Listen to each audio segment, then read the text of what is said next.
Good morning, everyone. My name is Robin Budish. Welcome to our monthly Transit Choices meeting. I am the Executive Director of Transit Choices.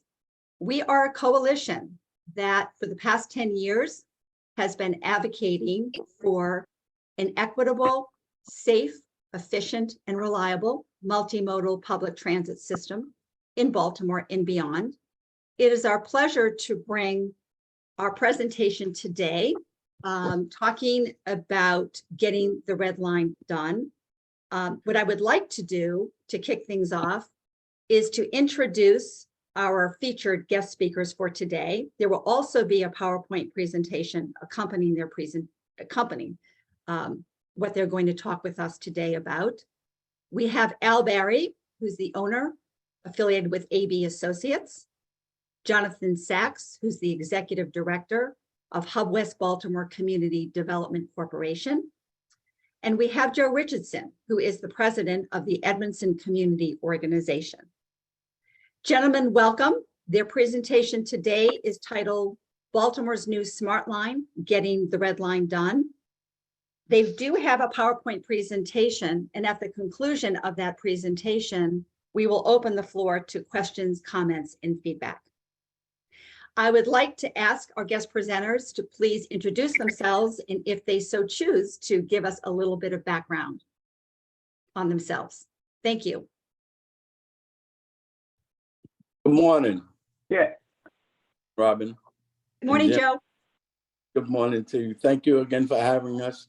Sure. My name is Joe Richardson. I'm the president of the Edmondson Community Organization, the ECO, the community organization for Midtown since 1993. Edmondson Midtown is located directly adjacent to and including the West Baltimore MARC station and all of the lots.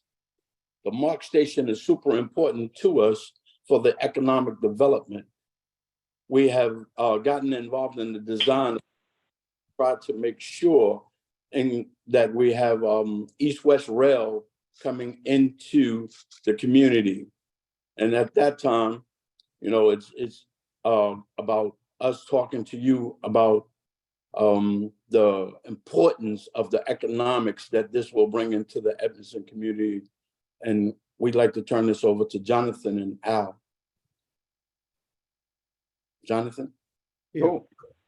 Sure. So Jonathan Sachs, the executive director of Hub West Baltimore Community Development Corporation, which is the development unit of the ECO, the Edmondson Community Organization.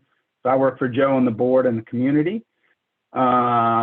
We had been taking the lead on the transportation side for the ECO, but the community is hugely involved in that Amtrak discussion with the station and also very interested in the east-west side of it. So that's kind of how we got into it. So I'll go ahead and turn it over to Al. And then I'll come back and I'll talk a little bit about the plan with the presentation. And by the way, thanks, Robin, and thanks, Jimmy, for having us on. Really appreciate it. Super helpful. Pleasure. Great. Well, good morning, everybody. I'm Al Barry. I think I probably know most of the people on the call. I'm a professional planner, used to be with the city of Baltimore, involving transportation planning, representing the city on a lot of different Metropolitan Planning Council, land use and transportation committees, and have been volunteering with Jonathan and Joe for over a year. When I presented or as part of a panel about the red line, I think it was in November of 2022. And at that time, my position was that the decision to cancel the red line was a partial mistake. And the entire red line I had been opposed to, but I did feel that the governor was mistaken in canceling the west part of it, the west side part of it. That was my position at a previous Transit Choices panel. I was then introduced based on that presentation to Joe and Jonathan, and I began sort of volunteering with them to step back and give some maybe some planning principles, overall planning principles that you're going to hear about today, and help put together a team. I think some of the people like David Ben are on this call, as well as others, to really evaluate several things that I thought were important. And Hope you do too. The first was that there was an opportunity to integrate three major capital projects that had not been taken into account individually. One was the West Baltimore MARC station that Joe talked about. That's a key regional transportation hub that is underutilized, could be the really spur to economic development, and you'll hear more about that. The second was the presumed aspect of redoing the highway to nowhere. And we didn't have any funding then. I think we had the application was just getting started. So that was a huge project that had to integrate in with the West Baltimore MARC station. And the Red Line plan, when it was originally planned, anticipated the highway to nowhere remaining as it is. And that's a huge liability going forward with the original Red Line plan. And then the third was the state's interest in an east-west corridor study, which frankly showed heavy rail as one of the options. And so whatever it was going to be, whether it was heavy rail or light rail, it was key to me and Joe and John to have a West Baltimore MARC station be a flagship station for regional transit that anticipated a new line, just like the state did in Bethesda and Silver Spring with the Purple Line. Jonathan will get into that as well. So as we started talking with our team and going to experts that had been involved in the Red Line planning, frankly, we began to see whether there was another alternative that might make more sense. That would be a couple things. One, phased. One of the problems with transit sometimes is that they get planned as systems, but then the construction tends to be too much too fast as opposed to phasing. Even the Metro line actually was phased. It was planned as a system, but it didn't open up all at one time.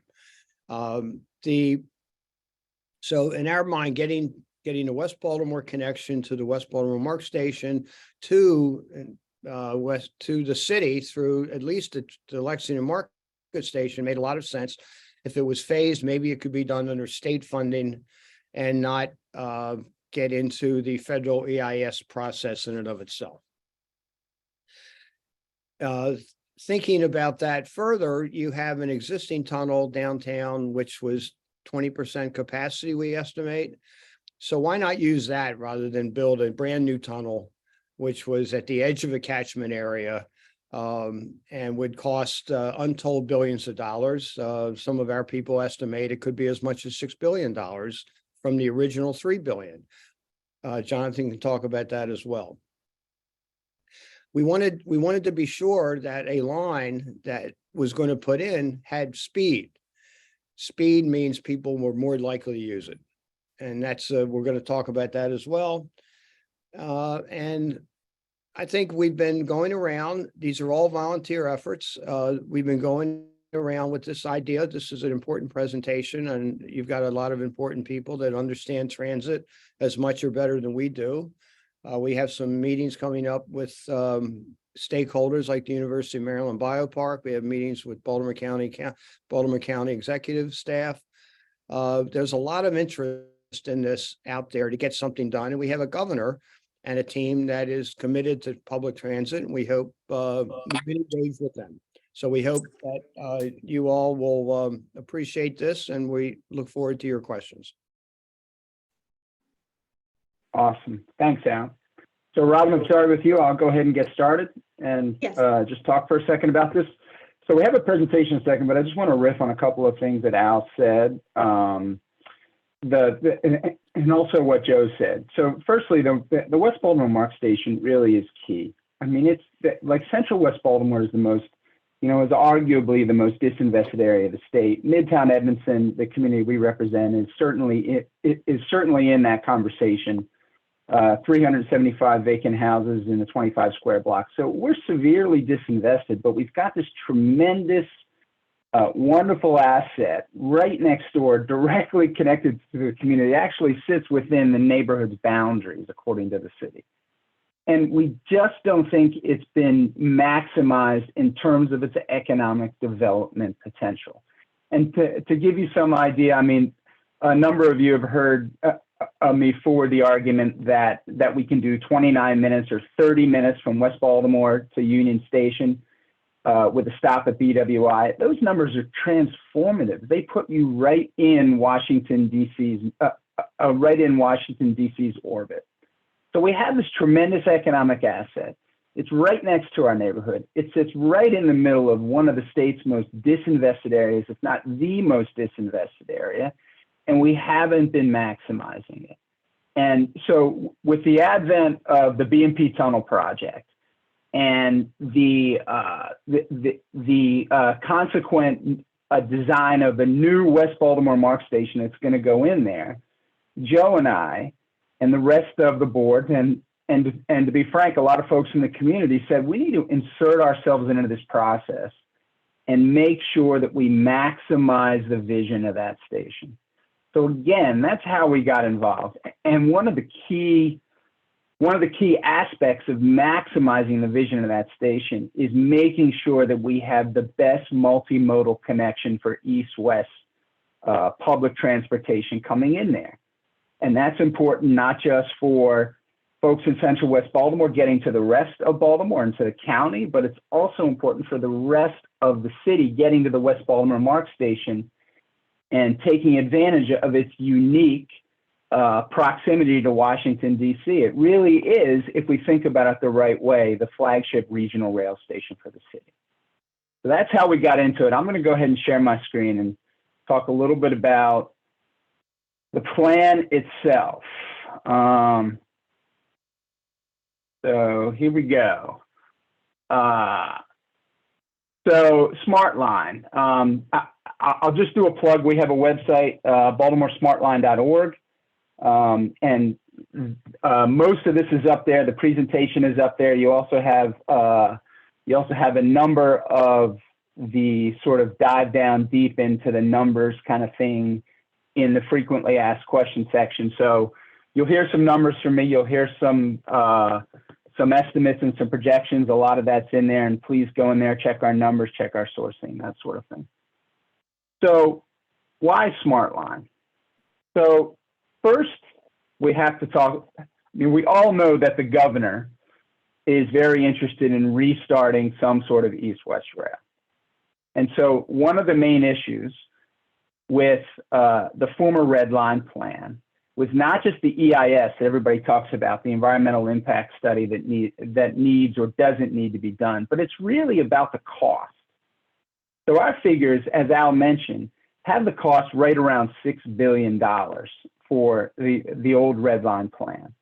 And a huge chunk of that, we're told, is a $3 billion tunnel across town. So that $3 billion tunnel has to be expensed across the entire line to get the per square mile cost down to a point that's competitive at the federal level. So basically, what we figure and what we've heard is that the Red Line is a $6 billion project that you need to go out and find $6 billion for first before you can really start talking about building it. And that just seems to us like a huge ask.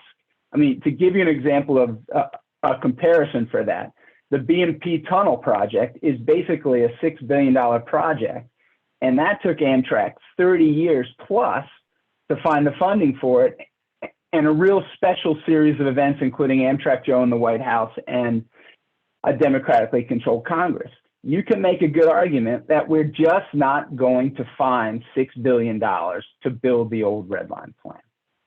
So if we start from that principle and we move forward, we say, well, what can we do? And so Al talked about phasing. Phasing is tremendously important. Or, so said a different way, we're talking about building a program of projects where we preserve eligibility, where we do discrete projects that preserve eligibility for future projects at each step of the way. So it's phasing in the colloquial term. So what does that get us? Well, so Al mentioned better utilization of resources of the existing Metro tunnel. Super critical. We have a tremendous piece of infrastructure that exists already in a crosstown tunnel, and it's at 20%, perhaps even less. I mean, we have ridership on the metro now that is significantly depressed since the pandemic, but even pre-pandemic, we were at sort of half our projections for the metro or less. So we have a tunnel that's not being utilized, but it's a tremendous piece of infrastructure with wonderful stations along the way that just need a spit and a polish. And it's existing, it's there, and it's ready to be maximized. So that was a key factor for us. Faster to funding for phase one. We're going to talk about it in a second when we get to the phase one section, but we think we can do it in 5-6 years, that sort of thing, with just state money. Faster to opening on the Route 40 West Corridor, right? So one of the key constituencies for the old red line was the folks in West Baltimore, not just central West Baltimore, but going all the way out to the county line. This could be the fastest way, at least, to get us to central West Baltimore and potentially to get us farther. Faster trips downtown and across town, that's a given, and we'll talk about those times, subway versus light rail. And finally, this plan that we have would honor the work of all those red line stationary advisory committees, the folks who did the hard yards, sitting down at the community meetings for tens, if not hundreds of hours, because we would maintain most of the existing station locations. And by the way, we'd come into it with heavy rail, so we got a real chance of making great use of their plans and maximizing the economic benefit from it. So let's look at a map. All right, Baltimore's heavy rail smart line. So this is the first 4 phases. The fifth phase isn't shown because there wasn't, frankly, space on the graphic to do it and make everything legible. But there are a number of things that are key to this. I mean, we all know this about the old red line plan, that there were significant issues with the community about tunneling under the homes on Fremont Avenue. There's the $3 billion cost of the tunnel. There's a dispute over the inclusion of the Harbor East station. There's questions of low ridership as the train heads through Canton, because you only have a one-sided rider shed, you're only pulling from one area. There's questions of a lost right-of-way at the Oldham crossing site. These are issues that in theory can be overcome, but in the aggregate really start to say, is there a better way? Is there some other way to think about doing the red line from West Baltimore all the way over to Bayview? So that's what we did. We started thinking about it. This map, by the way, again, is on the website, right on the front page, so you can click into it and go through it. So phase one is really simple, and this is the key. Phase one is West Baltimore MARC Station to a tie-in somewhere between the State Center and the Lexington Market Station. So that's basically 1.8 miles with about a half-mile tunnel. The rest of the 1.2 miles is going to be in the highway to nowhere, or it's going to be on the parking lot spaces, both of which are potentially segregated and are currently owned by the city. The right-of-way is owned by the city. So there's no gathering right-of-way issues. The track exists there. I think everybody from the community forward agrees that some sort of transit needs to go inside the highway to nowhere reimagine, whatever that reimagine turns out to be. We've got the existing right-of-way. It's a short distance. It's a short tunnel, a half-mile tunnel. And if you do 1.8 miles, it essentially gets you close to 4 miles of usable track from the West Baltimore MARC Station to Hopkins Hospital with just one seat, one ticket. So that's phase one. It's incredible. When you start talking about sample time just from the West Baltimore MARC Station, you're talking about West Baltimore MARC to Charles Center in basically 8 minutes, Hopkins Hospital in 12. But here's the key. Just doing phase one would be a tremendous boost for the regionality, for tying in the various parts of the region. And why is that? Because if you couple MARC Express from West Baltimore MARC Station and a seamless tie-in of rail, east-west rail into that station, you're basically talking about a 45-minute trip from downtown Baltimore to downtown DC, with one quick change at the West Baltimore MARC station. And so you're really talking about maglev times without the $16 billion price tag, and with just one phase of the 5 phases we're talking about. So phase 1 is tremendously important. We have the cost at somewhere around $1 billion. The biggest cost obviously would be that tunnel, but and the biggest cost would be the tie-in as well. And we've heard a lot of talk about the tricky engineering that's going to be needed for phase 1 to tie in there. But let's be honest. I mean, that part of Baltimore is not Midtown Manhattan. There's lots of areas. There's lots of places we could think about to do cut and cover to tie that in.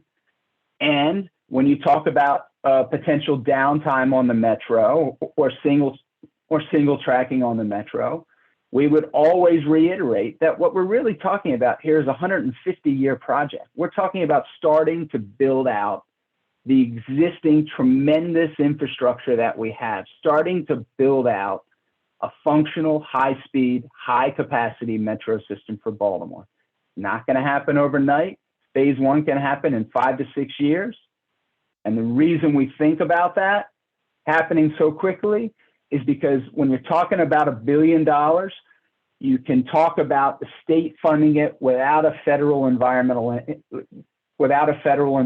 impact study.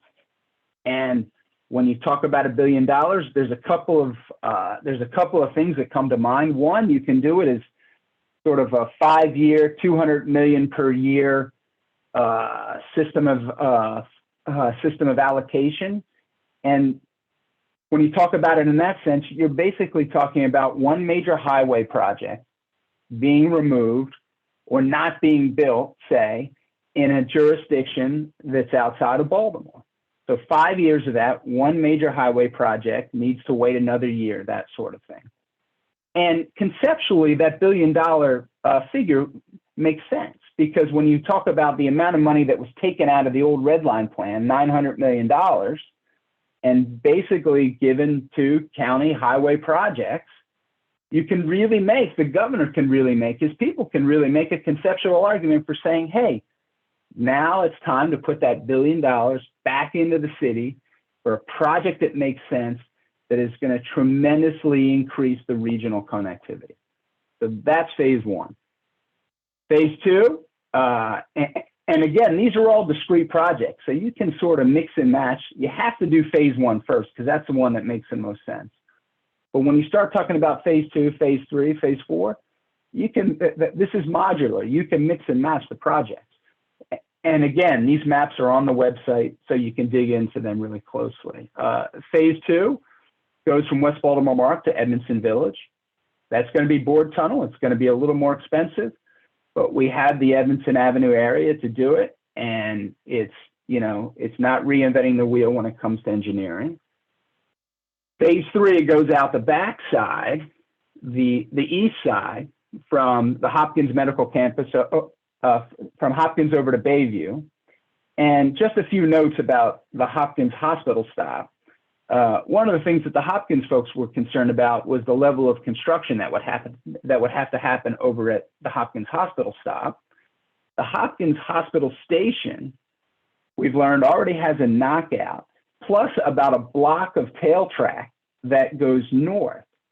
So in terms of construction, in terms of tying in, this is probably not a revelation to a lot of folks on the call, but we've already basically scoped that in, that we were going to continue on from Hopkins Hospital, and we've done the hard work about preparing that station and the tail track to do that.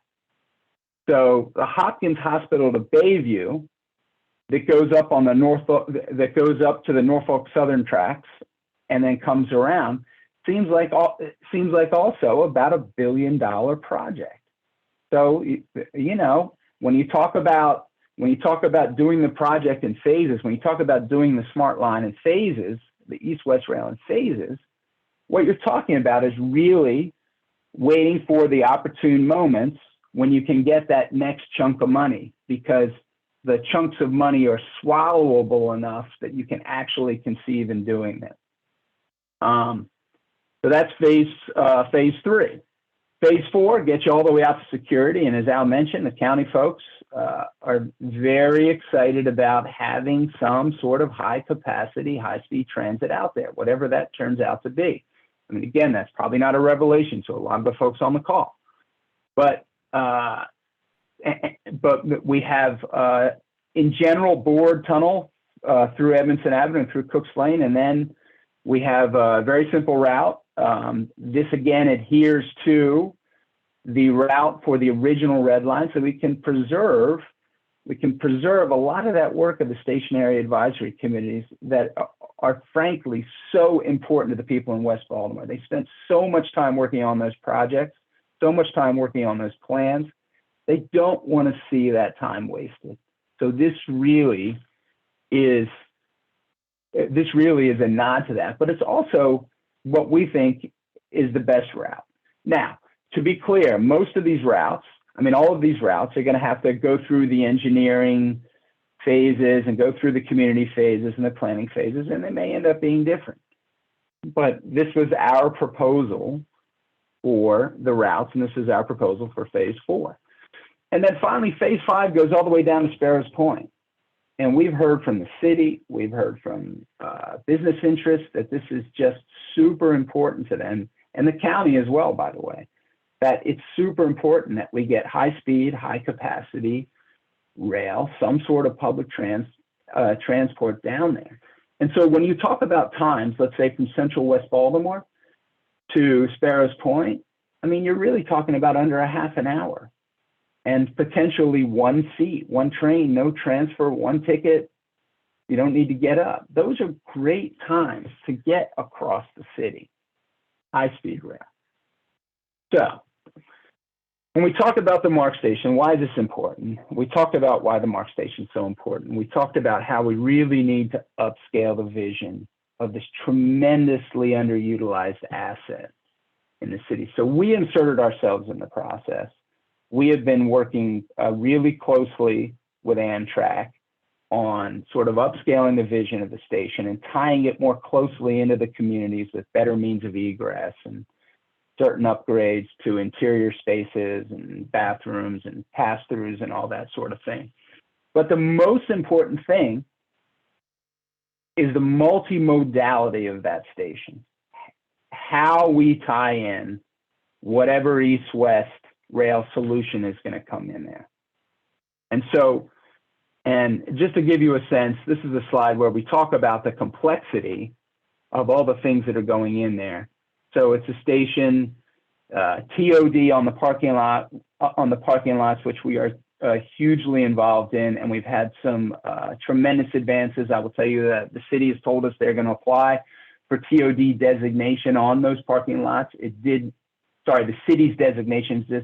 They're going to seek the state to apply for state designation, which is important because many of you know there was new legislation this spring that made available millions of dollars for TOD development in the city. So that will help us with developers and in sparking their interest. We are the western bookend of the highway to nowhere. So to the extent that you talk about the station tying into TOD, tying into the highway to nowhere, you're really talking about the central spine of West Baltimore and the western terminus of that central spine.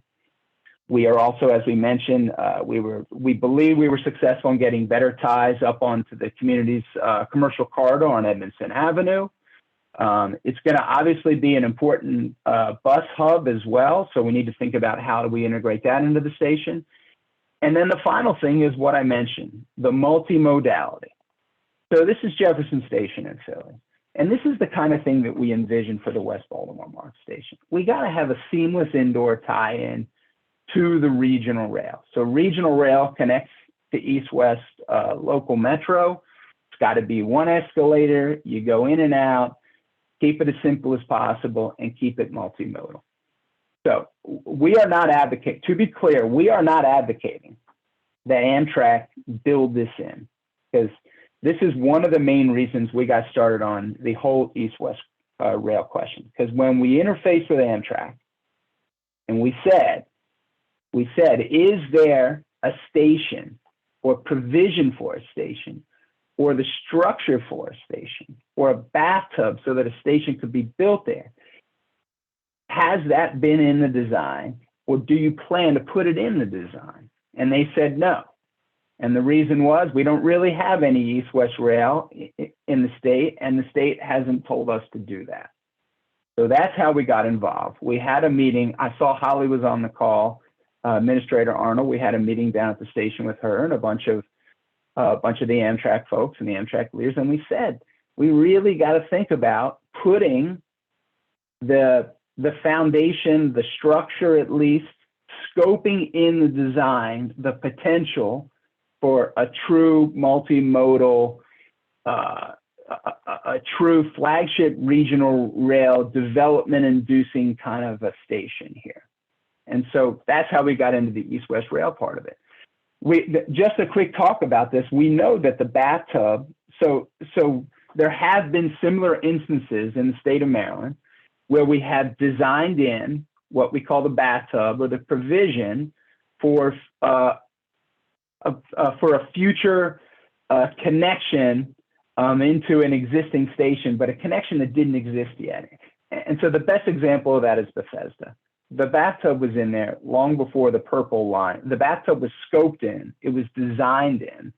The bathtub, meaning the structure part of it, was designed in before purple line ever became funded reality. So we're asking for the same thing here at the station. And so we think one of the best ways to do that is really to start talking about specifics about what east-west rail would look like. And so that's how we did it. I also want to mention that we really, really are pushing, I don't want to spend a lot of time on this, but we are pushing for an upscaled architectural vision for the station. Now, this is a design of a station in Europe, but you know, something simple like this that has the indoor spaces, has the multimodal connectivity. You know, David Bramble talks about trajectory altering projects. And he talks about Harbor Place that way. He says it's not going to be a panacea. It's not going to solve all the downtown business district's problems, but it's really going to be a signal to developers that the trajectory has changed and it's gone from heading downward to heading upward. And so we think the West Baltimore MARC station could be that trajectory altering mechanism that could signal to developers the potential here, the TOD possibilities. So why build heavy rail instead of light rail? Cheaper, at least for phase one, 1 billion. You don't have to find 6 billion right away. You just need to find 1 billion, and then maybe 10 years or 5 years down the road, you find another 3 billion, find another billion, whatever it is. And that's because it allows for phasing or a program of projects that preserve eligibility at each step. Faster to completion. If the governor says in August, you know, we're buying into this phased heavy rail plan, we think it's a possibility, we're going to start on phase one. Well, then it's state environmental approvals, it's $200 million allocation in the next legislature, and it shovels in the ground next summer. Better service, we don't need to talk about that. It's subways, it's actually amazing. If you guys have any doubt about that, we would encourage you to take a ride on the Metro and, you know, just see, you know, the timetables are there and they stick to the timetables. They don't have to deal with lights or anything, but it's just super efficient, super comfortable. And then take a ride on the north-south light rail and you'll see the difference. And by the way, this is something we've talked a lot about with community folks, and we just want to touch on this, that the Highway to Nowhere Reimagined right now is under a tremendous deadline. So the capital funds for reconnecting communities, where the capital funds were allocated in the 2021 infrastructure bill, they have a 5-year sunset. So that's fiscal 26, which means we got to have an application in for capital funds in mid to late 25. So we're basically on a 2-year schedule to get done the planning, the engineering, the environmental work to get to a point where we have an approved project where we can apply for capital funds from reconnecting communities. So what that means is that one of the key components of the highway to nowhere is this whole transit question. What's going to go in the highway to nowhere?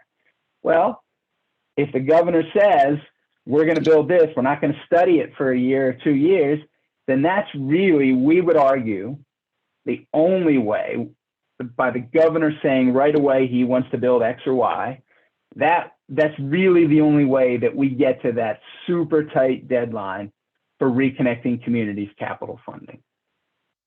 So just one quick question. Most of you know this, but can we build a rail line without an EIS? And we all know the story of Schaefer doing that on the north-south light rail line. I think there's mostly transit folks on this, so I'm not going to get too deep into it, but the answer is yes, we can. There's precedent for it. It's been done, and it tremendously speeds up the process, not having to do a federal EIS. But I will say this: if phase one is your first phase and you're building it without a federal environmental impact study, that is also your time to get started on phases 2 and 3, or whichever one you want to get started on, and get started with the environmental impact study at that point, so that you're ready to go, shovels in the ground, funding when phase 1 finishes. So it's just it's a graduated set of environmental impact studies that you do as you move through the phasing. And that's what phasing allows you to do. And that's why phase 1 is so important, because it can be done without the EIS. So the 4 key takeaways: we believe the only way that Governor Moore gets the red line done in his presumed 2 terms is really to build phase 1 of heavy rail with state money. And just doing phase 1 would be a tremendous boost to city connectivity, to regional connectivity, and to the Central West Baltimore communities that need it the most. And as we said, heavy rail has a much better chance of actually being built, since it can be planned and executed in phases or discrete swallowable chunks. Light rail can't be built in phases because of that super expensive tunnel. And getting heavy rail phase 1 done quickly with state money gets a highway to nowhere reimagined done as quickly as possible.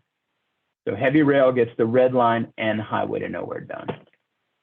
And that's it. And so this is available again on the website. I'm going to stop sharing my screen. We'll take questions. Thanks for listening, guys. Really appreciate it. Thank you, Jonathan, very much. We'd like to move to the Q&A session of the meeting today. You may either put a comment in the chat, or you may raise your hand, and I'm happy to call on you. Jimmy, I know that you have something to share. So thank you all for doing this presentation at Transit Choices meeting. We really appreciate hearing from you. At this point, what we know is that the governor's committed to getting a form of the red line built in his administration, which hopefully will be in the next 8 years. And we know that MDOT is looking very hard at all the options that are available to do that. So this is the time that we bring out the options like this, and that we have a discussion about them. In the end, we hope that the transit community can unite behind one vision of the red line, because we feel like part of the reason that Governor Hogan was able to cancel the red line was the lack of unity in the transit community about any one specific project. So we hope we can come together and unite behind one vision for the red line with the governor. And I know there are lots of questions about what you all have just presented. So I want to turn it over to the public to ask some of those questions. But thank you for your presentation. John?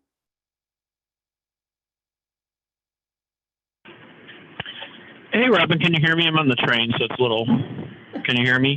Yes, we can hear you loud and clear. Well, thanks for having us, Jonathan. Great to see you. You know, one of the things you talked about was just how important that Governor Moore's support for this would be. So can you talk a little bit about what the governor and the Moore-Miller administration, what engagement you've had and what some of their questions have been in terms of the feasibility of this project? For sure. Thanks, John, and great to see you again as well.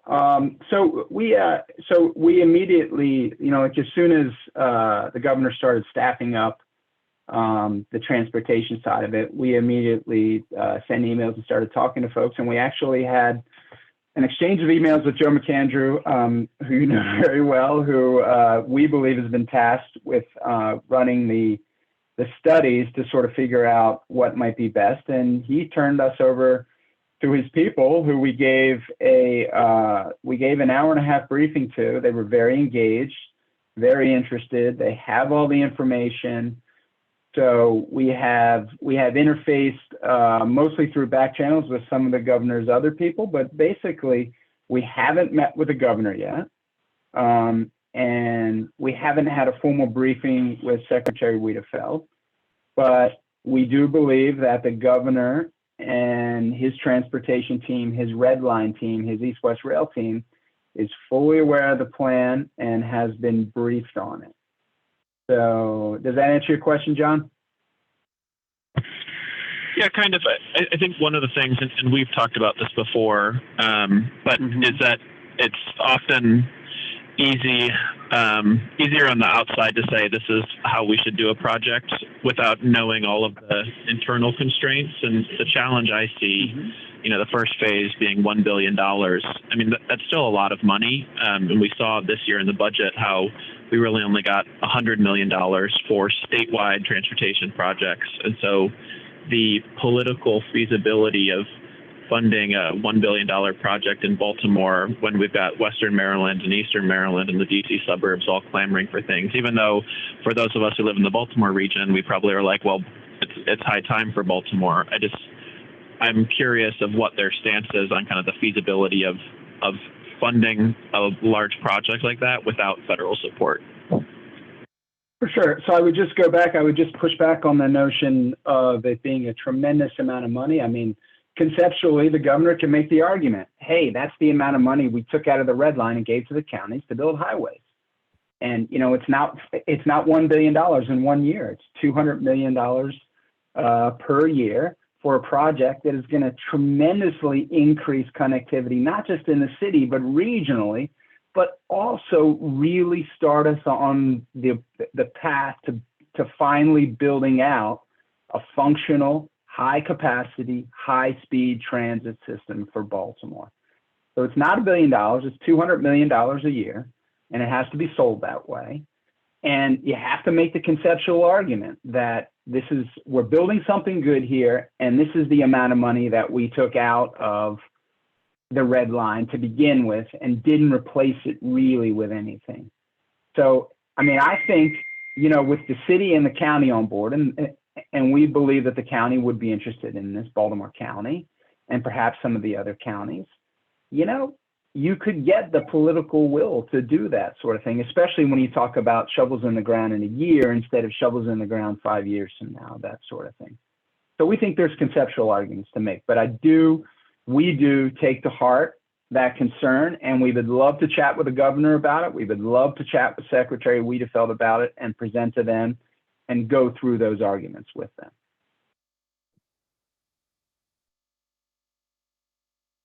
Thank you. David? Hi, I just wanted to build on what Jonathan had been talking about the station, which concerns me. I really feel like the station needs to be vastly upgraded. Right now, you have it sitting on a berm. You have to go around around the whole berm to get to the west side from the east side. It doesn't feel safe or inviting or whatever. I think the station needs to be raised up So you can see through it. It's totally friendly. It's inviting. It's safe. And you can walk through from one side to the other without a tunnel or something silly like that. But it's an open, inviting place that gets you up to a wonderful station that could be a kind of landmark as you're seeing it from either side or whatever, as Jonathan was saying. So it's a chance, and I don't think that's going to necessarily cost a fortune.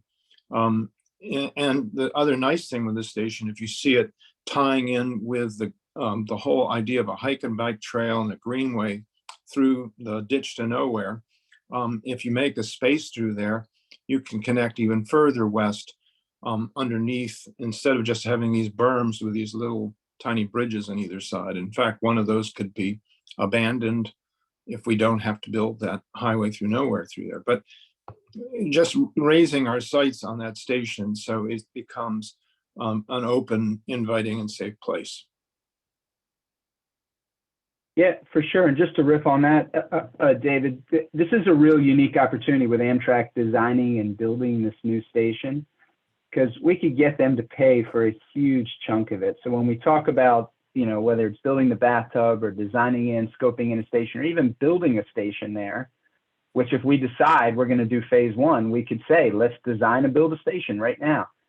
There's a real chance that you could get Amtrak to pay for a good chunk of that. There are already, the figures we've heard are $100 million kicking into the station. So that's a big chunk of a nice station that if we think about it as Al said, a program, like multiple projects coming together in that spot, the complexity of it, if we think about the opportunity that complexity presents, it's really pretty amazing that we've got these federal funds ready to go here if we just maximize them by having them do what we need them to do for East-West Rail.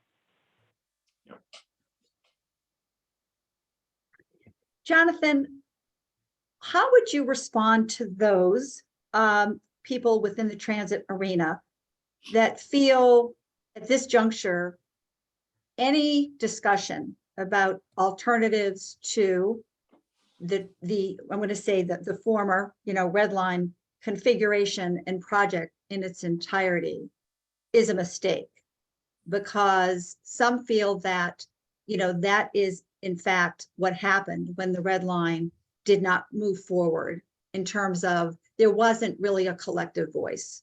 There were people that were in support of the project, but really when push came to shove, there were varying points of view. How would you respond to those that feel that, let the governor take a look and his team at how to resurrect the red line, in its former configuration, and to try to get the project built?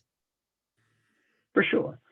So, to be clear, this is a proposal. We don't have, a special line of the governor. We haven't talked to the governor. We haven't talked to Secretary Wiedefeld. This is a proposal. This is us throwing this out there and saying, hey, we think this makes sense. But we also know, we've heard that the governor is considering other options. And he should be. He really should be. He and his team should be. This is an opportunity to iterate. And we are big believers in iteration. All right, we had this project before.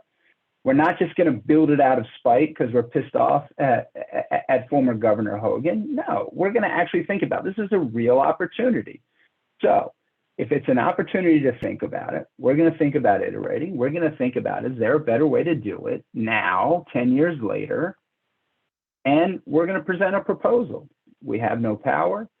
We are not we're not a lobby. We're nothing. We're a community group that has a volunteer technical advisory group that, just said, this makes a lot of sense to us, first of all. But second of all, the MARC station and the East-West Rail and Highway to Nowhere are really important to us. So how do we get it done? It's a proposal. We're throwing it out there. The governor's considering proposals right now. He's considering other options, clearly. So, that's what it is. When the governor decides, if he comes back and says, we're going to build the red line, that's what we're going to do, well, we get behind him, because if that's what we're going to do, that's what we're going to do. We're not going to, make a huge stink about it, but we think this is a really important proposal to consider. And we hear reflexively all the time how expensive heavy rail is. When you say it to the folks at MDOT and the folks at the Department of Transportation, at the Maryland Department of Transportation, which is MDOT, when you say it to folks at the MTA, they say, it's too expensive. We're not even like heavy rail's really expensive. Well, but is it, and is it less expensive than a $6 billion light rail? And can you do more if you do it in chunks? So it's a proposal. Thank you. Jim? One of the exciting aspects of this proposal is the extent to which the community has really integrated it with other seriously needed improvements to the community, and also the density of the area that's affected by it. I think there is no controversy about this alignment. To be honest with you, there's no controversy because from the existing location of the metro through the city to Johns Hopkins Hospital is built. It's there. It's not arguable. It's there. What isn't there is what happens west of there. And this project has a fast track opportunity. And Jonathan and Joe and Al have very clearly researched that, have talked to a lot of folks who know what they're talking about. And it is something that can happen if the decisions are made, and it can happen quickly. That's really all I have to say about it. Thank you, Jim.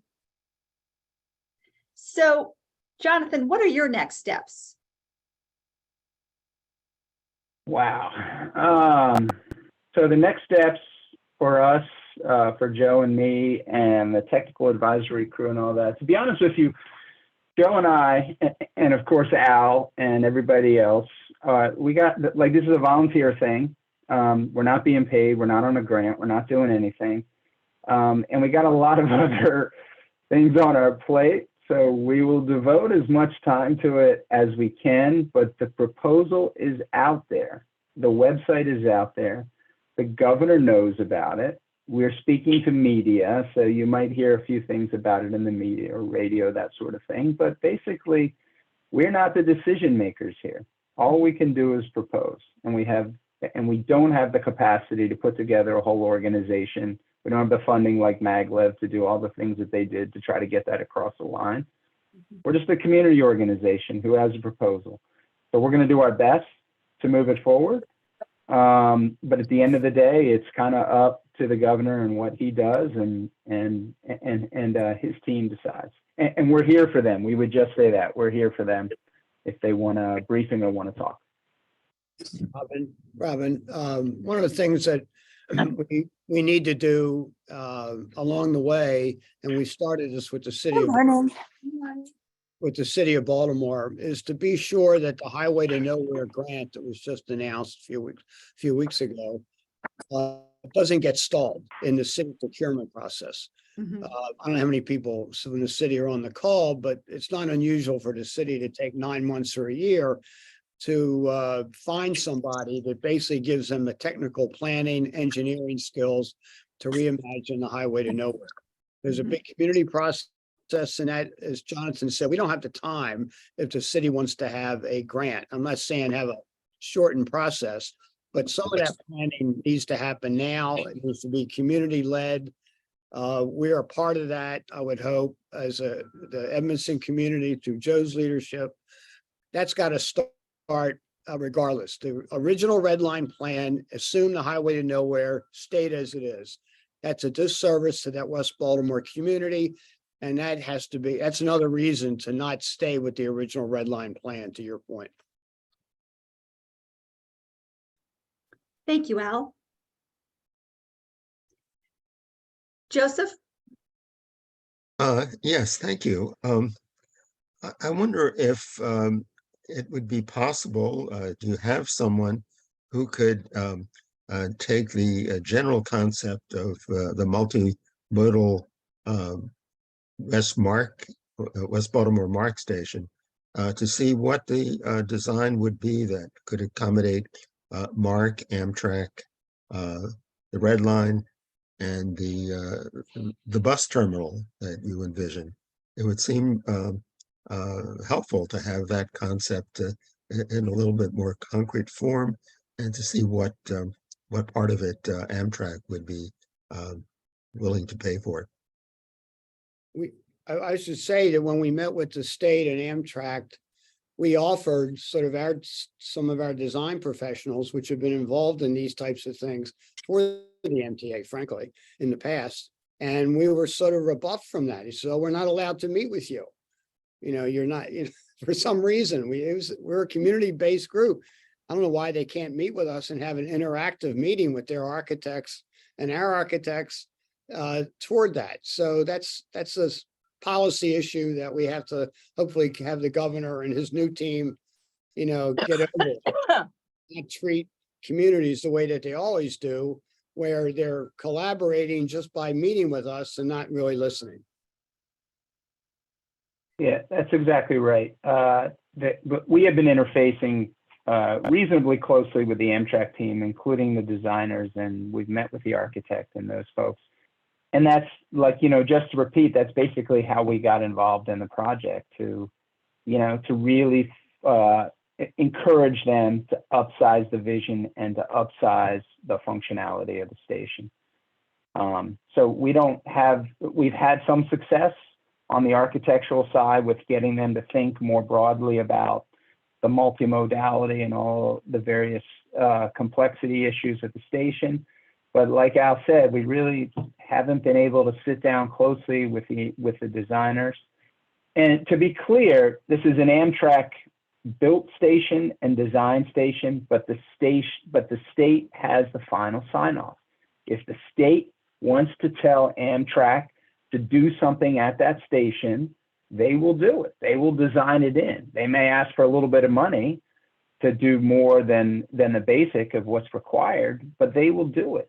The state has the final sign off. So the question really is working with the state to sort of insert themselves in the process in a way that would upscale the vision more than Amtrak even, because Amtrak's open, we understand, to working with the state on that. Thank you, Jonathan. That will be sort of our last bit of comment and feedback for today's meeting. We'd like to respect everyone's schedule and end the meeting on time. I would like to reiterate that to the meeting participants, I will be sending a recording of this meeting in addition to the presentation that you saw today. You should receive that no later than by end of day tomorrow. To our presenters, we'd like to say thank you so much for your time, for your effort. We recognize that this is volunteer-based, and it's obvious that you've put a lot of time and effort and thought into your proposal. We look forward to really, I guess, hearing an announcement from the governor. We had heard previously that there may be something coming out today. That was a long time ago. We haven't heard any updates, but certainly Governor Moore and his team is working very hard to address this issue and to share with the public what it is that they're thinking. So to each of you that have joined us today, we couldn't do this without you. We thank you so much for your ongoing interest and participation. It is our pleasure to bring you these monthly meetings and to give you the opportunity to hear relevant information, and more importantly, to some extent, to be able to speak directly to those that are sharing information with us. So happy June 1st, and we wish you all a wonderful day. Announcements regarding our upcoming meeting will be forthcoming. Take care. Bye-bye. Thank you all. Thanks, Robin. Thanks, Jimmy. Thank you. Thank you. Thank you all. Thank you.